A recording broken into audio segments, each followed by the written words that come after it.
एक दिन एक युवा लड़का ने अपने कंप्यूटर से जुड़े खेलों के साथ खेलते हुए कंप्यूटर सिस्टम की जानकारी लेने लगा। उसकी रुचि सिस्टम हैकिंग में थी, जिसे उसने जीता जागता लैब के माध्यम से सीखा। वह जल्द ही एक उत्कृष्ट हैकर बन गया और वेब सुरक्षा के कई विषयों में विशेषज्ञ हो गया। उसे कंप्यूटर सिस्टमों की सुरक्षा में कमी का पता चलता था और उसे उनको हैक करने का मौका मिलता था। हैकर ने कई साल तक अपने कौशल को बढ़ाते हुए कंप्यूटर सिस्टमों में घुसकर उन्हें हैक करना शुरू कर दिया। उसने विभिन्न संगठनों के सिस्टमों में घुसकर उनकी जानकारी को चोरी किया। उसे अपने आप को लोकप्रिय बनाना था और उसे संगठनों की सुरक्षा को जांचने का अवसर भी मिलता था। लेकिन अगले कुछ साल में उसने एक अतिरिक्त चुनौती का सामना किया। एक विदेशी संगठन ने उसे उनके सिस्टमों में घुसकर एक खास जासूसी सॉफ्टवेयर लगाने के लिए कहा आए। हैकर ने उस संगठन के सिस्टम में घुसकर सॉफ्टवेयर लगाने का काम शुरू कर दिया। उसे सिस्टम में घुसकर काम करते हुए कुछ दिनों के बाद उसने उन्हें सॉफ्टवेयर लगाने के लिए अपनी इच्छा बताई। लेकिन अचानक से उसे एक चैलेंज का सामना करना पड़ा। वह चैलेंज था कि उसे $1,00,000 राशि कमानी थी, जिसे उसे उन्होंने उपलब्ध कराई थी। इस राशि को कमाने के लिए उसे उन्हें बताना था कि वह उनके सिस्टम में घुसकर कौन सी खास जानकारी चुरा सकता है जो उन्हें सबसे ज्यादा नुकसान पहुंचा सकती है। हैकर का लक्ष्य सिस्टमों की सुरक्षा को मजबूत बनाना था, लेकिन उसे लाखों डॉलर का मौका नहीं हाथ से जाने देना चाहता था। उसे उनके सिस्टम में घुसने में कोई दिक्कत नहीं थी, लेकिन उसे उनकी जानकारी को चोरी करना नहीं था। उसने सोचा कि उसे इस चैलेंज का सामना करना होगा, लेकिन उसने एक और रास्ता ढूंढ निकाला। उसने उन्हें बताया कि वह उनके सिस्टम में कोई नुकसान नहीं पहुंचाएगा, बल्कि उनके सिस्टम की सुरक्षा बढ़ जाएगी।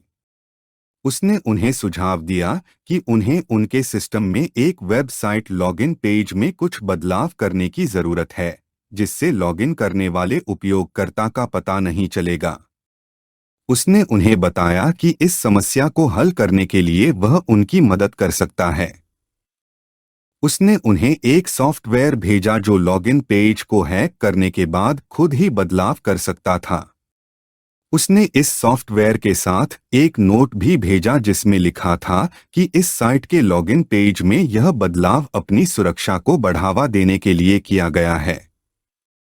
उन्होंने सॉफ्टवेयर का उपयोग किया और बदलाव किया, लेकिन उसके बाद वे हैरान रह गए क्योंकि उन्हें पता नहीं था कि कौन ने उनके सिस्टम में घुसकर बदलाव किया था। हैकर ने अपनी पहचान छिपाने के लिए कुछ सॉफ्टवेयर और टूल उपयोग किए थे जिनसे उनकी पहचान नहीं लगी जा सकती थी।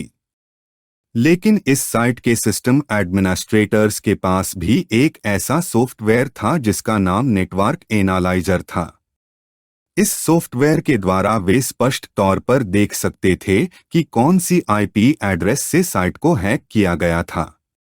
उन्होंने नेटवर्क एनालाइजर का उपयोग करके उस आईपी एड्रेस को खोज निकाला जहां से हैकिंग की गई थी। फिर उन्होंने उस आईपी एड्रेस के स्थान का पता लगाया और उस स्थान पर स्थित थाने पर पुलिस को सूचित किया। अगले दिन पुलिस ने उस स्थान पर छापा मारा और हैकर को पकड़ लिया। हैकर को सजा होने से बचाने के लिए उसने आरोपों को स्वीकार कर लिया और सिस्टम में बदलाव करने के लिए दिए गए सुझावों का उल्लंघन करने की वादा किया। उसने जो हैकिंग की थी वह गलत थी, लेकिन उसका मकसद सिस्टम की सुरक्षा को बढ़ाना था। हैकर को गिरफ्तार कर लेने के बाद उसकी गहन जांच हुई और उसे 3 साल की सजा सुनाई गई।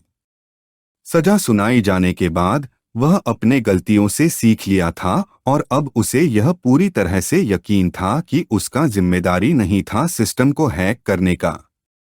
उसने एक बड़ी एक्सपर्ट बनने के लिए अपने जीवन का मार्ग चुना। उसने अब लोगों को आपत्तिजनक साइटों और कंप्यूटर वायरस से बचने के लिए अपनी जानकारी का उपयोग करना शुरू किया था। इस घटना से सीख मिलता है कि हैकिंग न केवल आपके कंप्यूटर को खतरे में डालती है, बल्कि यह आपकी निजी जानकारी को भी खतरे में डाल सकती है।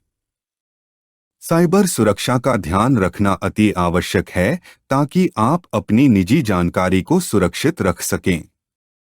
यह घटना उस हैकर के लिए जो इसे कर रहा था, अंत में उसे सजा सुनानी पड़ी। हमें सभी के लिए सीखना होगा कि हमारे कंप्यूटर और इंटरनेट सुरक्षित रखना हमारी जिम्मेदारी है। हमें साइबर सुरक्षा के बारे में जागरूक होना चाहिए ताकि हम खुद को इस तरह के हमलों से बचा सकें।